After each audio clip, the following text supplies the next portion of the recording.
किताबें करती हैं बातें।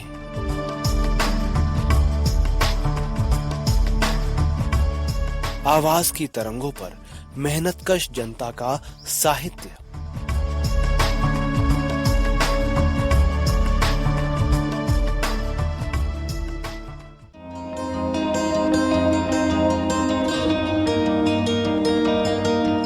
सहकार रेडियो के श्रोताओं को पवन का नमस्कार।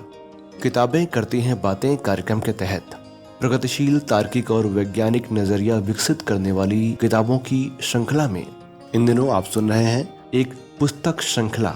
ये पुस्तक श्रृंखला है भगत सिंह के क्रांतिकारी साथी शिव वर्मा द्वारा लिखी हुई मार्क्सवाद परिचय माला। जो संस्करण हम आपको सुनवा रहे हैं ये 2014 में गार्गी प्रकाशन द्वारा प्रकाशित किया गया था। इसकी पहली कड़ी में आपने सुनी इस श्रृंखला की पहली पुस्तिका कम्युनिस्ट क्या चाहते हैं की भूमिका। इसकी दूसरी कड़ी में प्रस्तुत है मुख्य शीर्षक यानी कम्युनिस्ट क्या चाहते हैं के आगे की बात।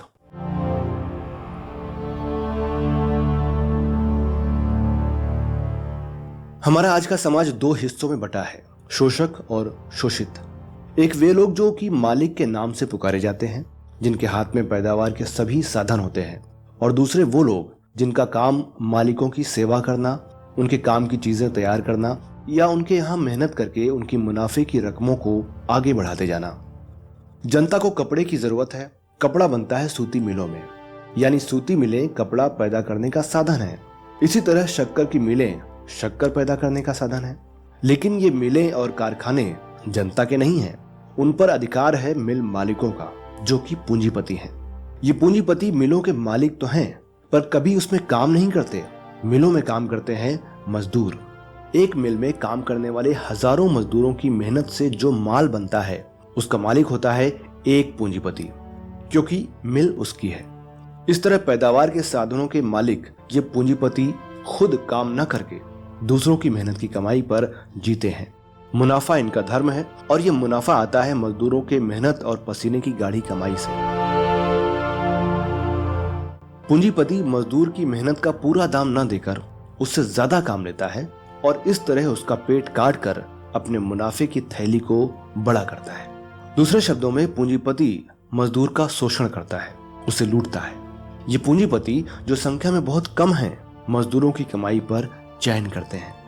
गांव में जमीन अनाज पैदा करने का मुख्य साधन है।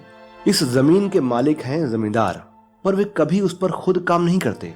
जमीन पर मेहनत करता है किसान और उसकी मेहनत से जो कुछ पैदा होता है उसे लगान, नजराना आदि की शक्ल में हड़प जाता है जमींदार।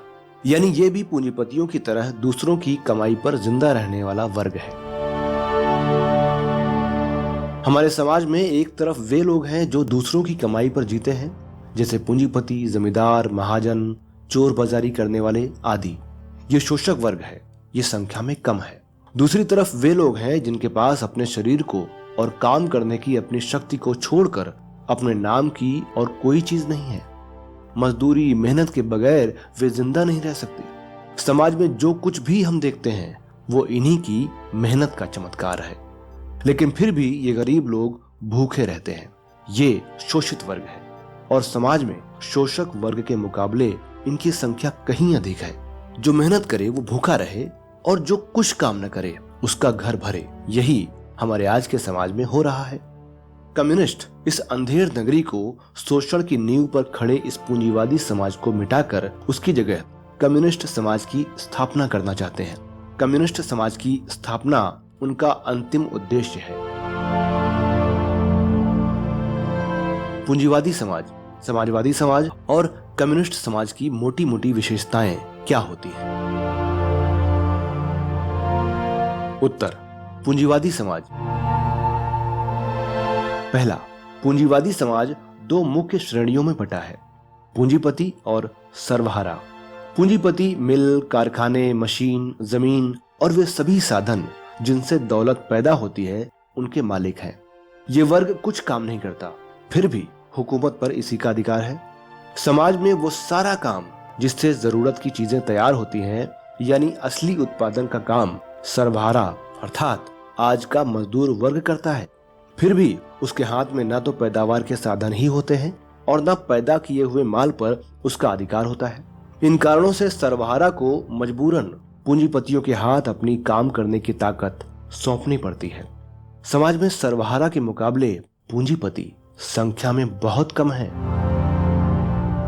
दूसरा, पूंजीवादी समाज जनता के लिए अभाव का समाज है। समाज में धन दौलत के होते हुए भी जनता के लिए वो भरा पूरा समाज नहीं कहा जा सकता। इतिहास में पहले पहले पूंजीपति वर्ग ने पैदावार के साधनों को इस हद तक विकसित किया कि उनसे समाज के हर आदमी की आवश्यकताएं पूरी की जा सकती हैं, लेकिन फिर भी लोगों को अपनी जरूरत की चीजें नहीं मिलती। हर तरफ अभाव ही अभाव छाया रहता है। ये इसलिए होता है कि पूंजीवादी समाज में चीजें जनता की जरूरतें पूरी करने के लिए नहीं बनाई जाती, बल्कि मुनाफे के लिए बनाई जाती हैं। कौन कौन सी चीज बनानी चाहिए ये फैसला पूंजीपति करता है और वो उसी चीज को बनाता है जिसमें उसे मुनाफा होता है। मिसाल के तौर पर समाज को आवश्यकता है कपड़े की, लेकिन पूंजीपतियों को मुनाफा मिलता है लड़ाई का सामान बनाने से, तो वे जनता की जरूरतों को ठोकर मारकर हथियार बनाने में लग जाएंगे। इसी तरह आम बाजार में कोई चीज कम होती है तो उसके दाम बढ़ जाते हैं, इसलिए पूंजीपति चीजों को दबा डालता है और उस चीज की बनावटी कमी पैदा करता है। इसे जखीरेबाजी कहते हैं। पूंजीपति समाज की लाचारी का फायदा उठाता है। एक तरफ हजारों लोग भूख से तड़प तड़प कर जान खो देते हैं और दूसरी तरफ हजारों लाखों मन अनाज समुद्र में फेंक दिया जाता है या जला दिया जाता है। अमेरिका में ये अक्सर होता है, जिससे अनाज के दाम न गिरने पाए। तीसरा, पूंजीवादी समाज शांतिमय अंतर्राष्ट्रीय समाज नहीं है। वो एक स्वार्थी संकुचित राष्ट्रवादी समाज है। जिस तरह देश के अंदर एक पूंजीपति अपने माल को अधिक मुनाफे पर बेचने के लिए दूसरे पूंजीपति से होड़ लगाता है, उसी तरह एक पूंजीवादी देश दूसरे पूंजीवादी देश से बाजारों और उपनिवेशों के लिए होड़ लगाता है। इस होड़ का अंत होता है बड़ी बड़ी लड़ाइयों में, जिसमें एक तरफ तो ताकतवर देश अपने से कमजोर और पिछड़े हुए देशों को गुलाम बनाते हैं और दूसरी तरफ पहले से गुलाम देशों का फिर से आपस में बंटवारा करते हैं। सर्वहारा वर्ग या जनता का इन लड़ाइयों या बंदरबाट में कोई हित या स्वार्थ नहीं होता। इससे पूंजीपतियों को ही फायदा होता है। मिसाल के लिए पिछली लड़ाई से हमारे देश की आम जनता को क्या मिला? महंगाई, भुखमरी, बेरोजगारी और अकाल। लेकिन पूंजीपतियों के फायदे 6 गुने हो गए। जिसकी पहले 1 मिल थी उसकी 4-6 हो गई। मुनाफाखोरों की लाखों करोड़ों की तिजोरियां भर गईं। चौथा, पूंजीवादी समाज श्रेणी समाज है, जिसमें चंद इजारेदार पूंजीपति समाज के बहुत बड़े बहुमत का शोषण करते हैं। इस बहुमत में सिर्फ मजदूर ही नहीं, बल्कि किसान, मध्यम श्रेणी का बाबू तबका, छोटे दुकानदार आदि सभी शामिल हैं। पूंजीपति समाज के बहुमत का शोषण आसानी से कर सकें, इसके लिए आवश्यक है कि वे जनता पर अपनी इच्छा लाद सकें। इस काम को वे 2 उपायों से करते हैं। पहले तो वे सरकारी ओहदों पर अपने वर्ग के आदमियों को बिठाते हैं। बड़ी बड़ी नौकरियां अक्सर बड़े घरों के लोग ही पाते हैं और इस तरह सरकार के जरिए जनता पर अपनी इच्छा लादते हैं। दूसरा उपाय है प्रेस, अखबार, सिनेमा, रेडियो आदि को काबू में रखकर, यानी प्रचार के साधनों पर अपना अधिकार जमा कर। प्रेसों के मालिक होते हैं पूंजीपति। अपने देश के अधिकांश बड़े अखबार, चाहे वे अंग्रेजी के हों या हिंदी के, बड़े बड़े पूंजीपतियों के हैं। यही हाल सिनेमा की कंपनियों का है। टीवी और रेडियो तो सरकार की आवाज छोड़कर और कुछ बोलता ही नहीं, और सरकार की आवाज का मतलब है पूंजीपतियों की आवाज। पूंजीवादी जनतंत्रवाद कहने को तो तमाम जनता को चुनाव में भाग लेने का अधिकार देता है, लेकिन चुनावों में खड़े वे ही हो पाते हैं जिनमें हाथ खोलकर पैसा खर्च करने की ताकत होती है। इस प्रकार विधानसभाओं यानी असेंबलियों में पैसे वालों के प्रतिनिधि ही अधिक पहुंचते हैं। पूंजीवादी जनतंत्रवाद जनता के नागरिक अधिकारों का ऐलान करता है, मजदूरों को सभाएं संगठित करने का हक देता है, राजनीतिक पार्टियों को अखबार निकालने की आजादी देता है। लेकिन ये अधिकार, ये ऐलान, हक और आजादी तभी तक रहती है जब तक उसके जरिए पूंजीपति वर्ग की ताकत और उसके मुनाफे को आंच नहीं आती। ज्यों ही ये सब अधिकार और आजादी पूंजीपति की रकम और उसकी राजनीतिक सत्ता पर आंख उठाती है, त्यों ही वो जनतंत्रवाद के नकली जामे को उतार फेंकता है और असली शक्ल में सामने आ जाता है। केरल, पश्चिम बंगाल और बांग्लादेश की मिसालें हमारे सामने हैं। पूंजीवादी जनवाद सिर्फ थोड़े से आदमियों का जनतंत्रवाद है, इसीलिए ये झूठा जनतंत्रवाद है। और पूंजीवादी राजसत्ता बहुमत के ऊपर अल्पमत की तानाशाही है। 5वां, पूंजीवादी समाज में मनुष्य को कितने ही संघर्षों का सामना करना पड़ता है। व्यक्ति व्यक्ति का संघर्ष, एक वर्ग का दूसरे वर्ग से संघर्ष, एक राष्ट्र का दूसरे राष्ट्र से संघर्ष। इसके कारण समाज के अधिकांश भाग को ऊंचे सामाजिक आदर्श के लिए संघर्ष करने में कोई जोश नहीं आता और वे अपने अपने निजी स्वार्थों के लिए लड़ने को मजबूर हो जाते हैं।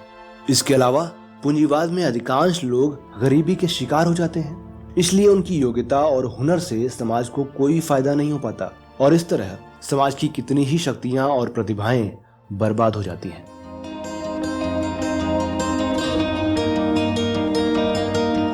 तो श्रोताओं, सहकार रेडियो पर अभी आप सुन रहे थे किताबें करती हैं बातें कार्यक्रम के तहत भगत सिंह के क्रांतिकारी साथी शिव वर्मा द्वारा लिखी हुई पुस्तक श्रृंखला मार्क्सवाद परिचयमाला की ऑडियो रिकॉर्डिंग की दूसरी कड़ी। हमारे साथ जुड़ने, किसी भी प्रकार का सहयोग करने या हमारे बारे में अधिक जानने के लिए हमारी वेबसाइट सहकाररेडियो.com विजिट करें। सभी लिंक डिस्क्रिप्शन में दिए जा रहे हैं। तो इस श्रृंखला की अगली कड़ी के साथ आपसे फिर मिलेंगे। तब तक के लिए दीजिए अनुमति मुझे यानी पवन को। नमस्कार।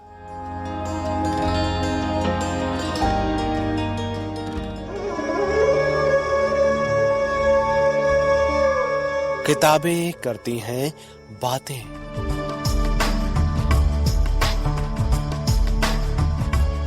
आवाज की तरंगों पर मेहनतकश जनता का साहित्य।